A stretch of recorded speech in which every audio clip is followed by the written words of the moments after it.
আজি আমি দশম শ্ৰেণীৰ ৰিভিজন 2ৰ 3 আৰু 4 নম্বৰ প্ৰশ্নটো আলোচনা কৰিম। সো পোনপ্ৰথম 3 নম্বৰৰ প্ৰশ্নত দিয়া আছে তলৰ সংখ্যা কেইটাৰ বৰ্গ কিমান। অৰ্থাৎ বৰ্গ উলিয়াব লাগিলে আমাৰ যেটো প্ৰশ্ন দিয়া আছে 19, সো তাৰ আমি বৰ্গ উলিয়াম। বৰ্গ উলিয়ালে 19 স্কয়াৰ, এটা আমি যেটো 19 টো দুবাৰ পূৰণ কৰো হ'ব 361। যেটো বৰ্গ উলিয়াব দিছে তাত স্কয়াৰ কৰি কিনে দুবাৰ পূৰণ কৰিলে উত্তৰটো পাই যাম।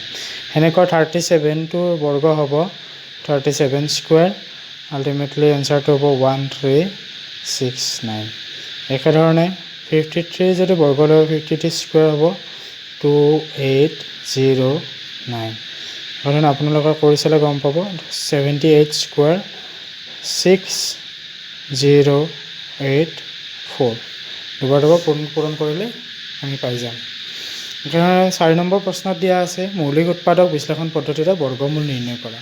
সো বৰ্গমূল নিৰ্ণয় কৰিব লাগিলে আমি চুটি হৰণ পদ্ধতিৰে প্ৰথমতে সংখ্যাটো ভাঙি ল'ব লাগিব। এটো যেটো এককৰ ঘৰ 2 আছে 4 আছে গতি 2 ৰে যাব 2 8 গুণ 16 2 8 গুণ 16 2 2 গুণ 4 2 4 গুণ 8 2 4 গুণ 8 2 1 গুণ 3 যেটো 441 আছে তাক 3 ৰে আমি কৰিম। 3 ৰে কৰিলে 3 1 গুণ 3 1 বাকি ৰব 14 3 4 গুণ 12 এফালে আৰু 2 বাকি ৰব 3 7 গুণ 21 আকৌ 3 ৰে যাব 3 4 গুণ 12 3 9 গুণ 27 আকৌ 7 8 গুণ 49। সো এটা আমি পাই গলো। সো 1764 মানে আমি লিখিব পাৰো।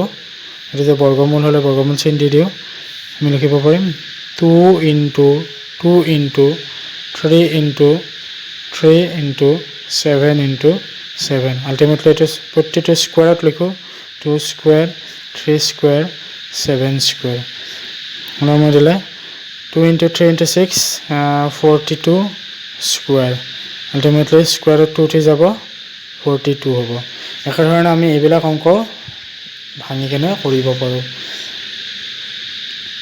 বৰ্গমূল নিৰ্ণয় কৰিব পাৰো।